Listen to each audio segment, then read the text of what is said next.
and a very good day to everyone.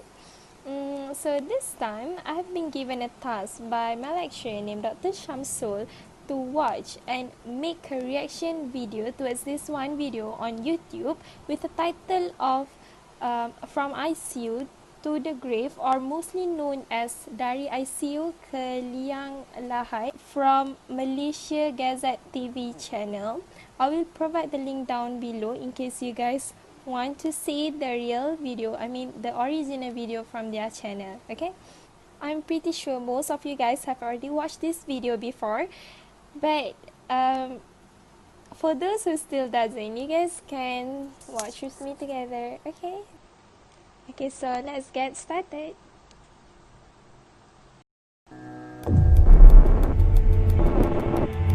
Boleh, okey, sampai ni. Masih bertabah okey. Insya-Allah insya-Allah semua dimudahkan. Okey.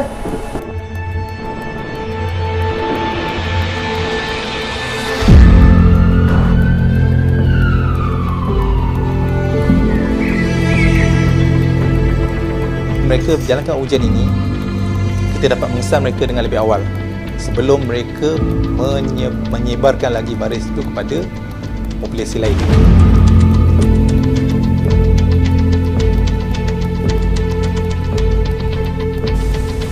Ya Allah, peluh sangat kau ni. Panas sangat dalam Panas ni. Serius panas.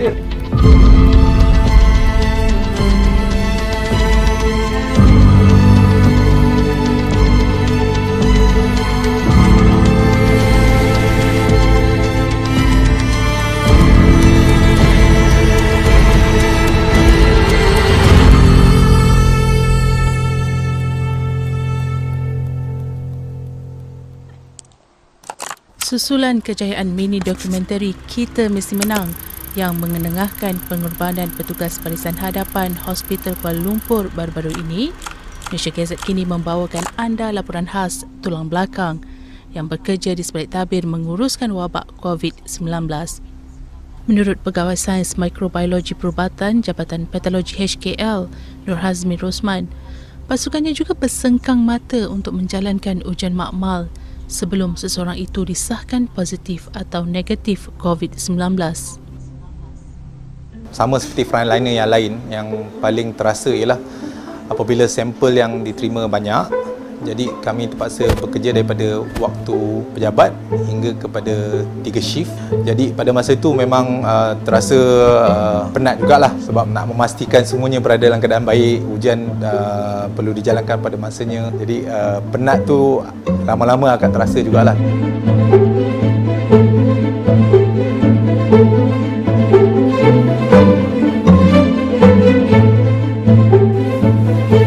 Proses nyah kumannya, maknanya heat activated menggunakan haba, suhu yang tinggi, jadi kita akan matikan virus tersebut dulu, dan kemudian sampel berkenaan kita akan lakukan proses nucleic acid extraction. Prosesnya ialah kita untuk mendapatkan RNA virus tersebut daripada sampel berkenaan. Ini part extraction. Kalau kata yang dekat sana tu adalah water sample. Dia ada satu part lagi, PCR. PCR tu yang nak tahu keputusan sama ada patient tu positif tu negatif. Kerana kita akan mencampurkan nucleic acid tadi dengan bahan reagent. Barulah campuran tadi untuk sampel kita akan masukkan ke dalam mesin real time PCR kita.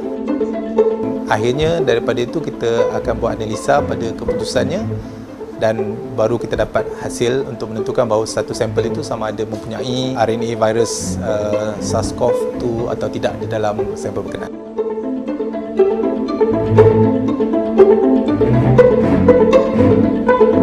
Bertugas sebagai pakar perunding intensivis di wad ICU dan mempunyai pengalaman lebih 20 tahun dalam bidang perubatan, melihat kematian seseorang pesakit bukanlah perkara baru buat Dr. Ismail Tan. Namun, beliau tetap meluahkan rasa sedih dan terkilan apabila melihat pemergian pesakit COVID-19 yang terpaksa melalui detik-detik terakhir di dunia ini bersendirian dan hanya ditemani pakar dan petugas kesihatan, bukannya orang tersayang. Itulah yang lambungnya panas.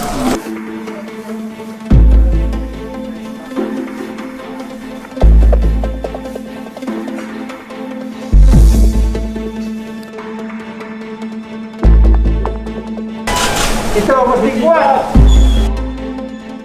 Yang paling mencabar ialah kita tidak dapat berhubungan secara langsung dengan waris ataupun keluarga yang tersayang.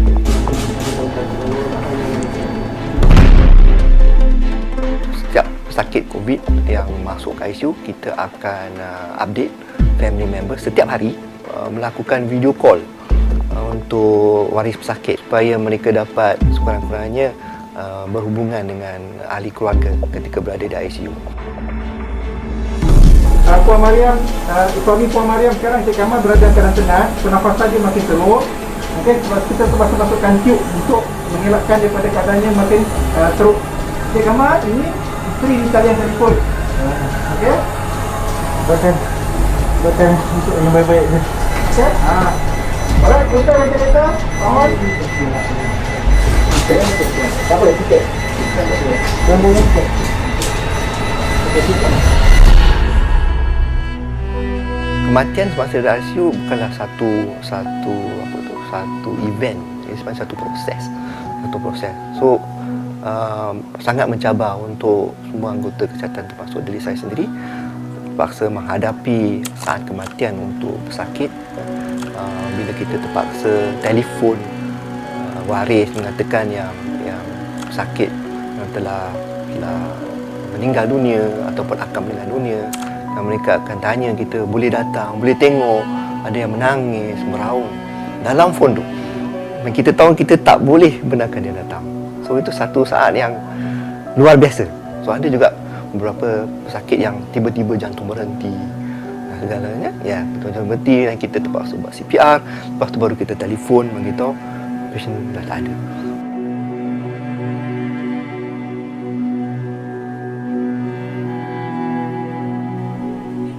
Mungkin ramai yang tidak mengetahui bedah siasat pertama pesakit COVID-19 di Malaysia dilakukan oleh Jabatan Forensik HKL, yang mana hasil bedah siasat tersebut membuka satu lembaran baru dalam banyak perkara, termasuklah pengurusan mayat pesakit. Mayat pesakit COVID haruslah dibalut dengan kain putih kain putih cotton pada lapisan pertama dan dimasukkan ke dalam dua lapisan body bag. Lapisan permukaan luar body bag perlulah dinyah kuman dengan larutan sodium hypochlorite 0.5%. Potensi atau risiko jangkitan daripada mayat pesakit COVID tetap ada kepada orang yang menguruskan atau orang di sekeliling. Hasil penemuan bedah siasat kami yang menunjukkan terdapat virus COVID-19 di permukaan badan mayat pesakit COVID, dan juga terdapat virus COVID-19 daripada cecair yang keluar daripada rongga badan. Bagi salah seorang pengurus jenazah COVID-19, Zulina Sulaiman, walaupun bukan petugas kesihatan yang telah menerima latihan khusus dalam menangani wabak, namun mereka tetap bersedia menunaikan fardu kifayah tersebut. Setakat ni diorang cuma tanya memang waris tak boleh tengok ke, memang tak boleh sama-sama bantu ke. Setakat ni cuma satu diorang tanya, tak takut ke?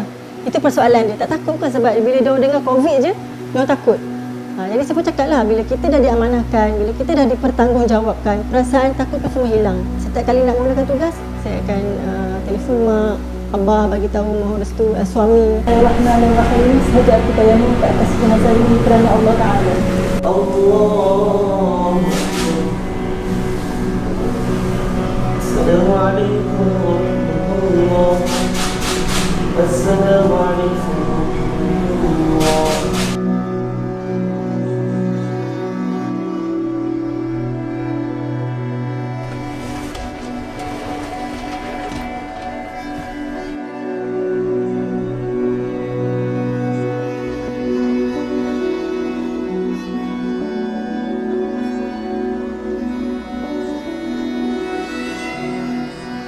Apabila jenazah tiba di sini, di mana pasukan saya akan memakai suit PPE yang dikendalikan dan ditaklimatkan oleh pejabat kesihatan daerah, di mana kami akan memakai suit itu berpandukan apa yang diterangkan oleh pejabat kesihatan daerah tersebut. Jadi di atas nasihat daripada pihak KKM dan juga pejabat kesihatan daerah, kita diminta untuk tidak mengadakan talqin. Hanya bacaan doa saja.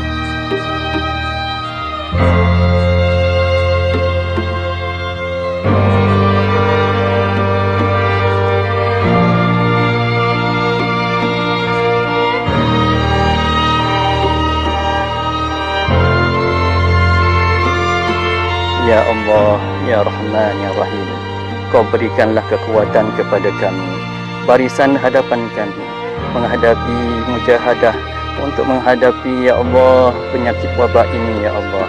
Oleh itu, Ya Allah, Kau jagalah kami, Ya Allah. Kau peliharalah kesihatan kami, Ya Allah. Jika ada di antara kami yang sakit, Engkau sembuhkanlah. Jika di antara kami ini ada yang telah pergi menemuimu, Ya Allah, Kau rahmatilah mereka, Ya Allah.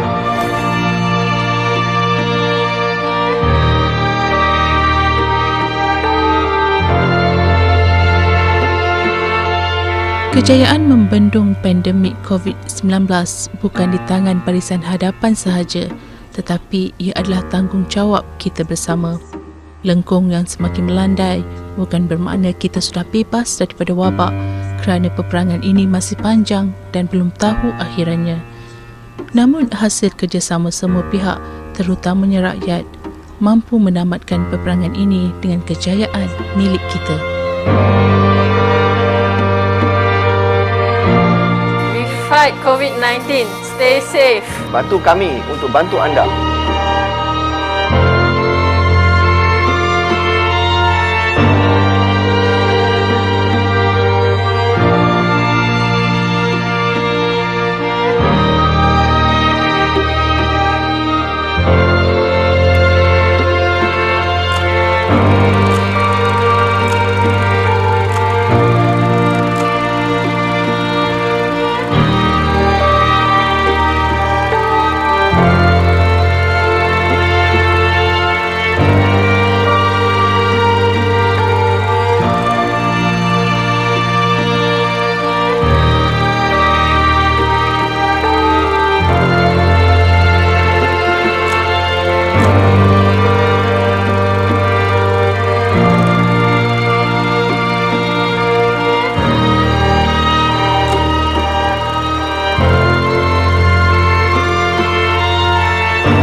So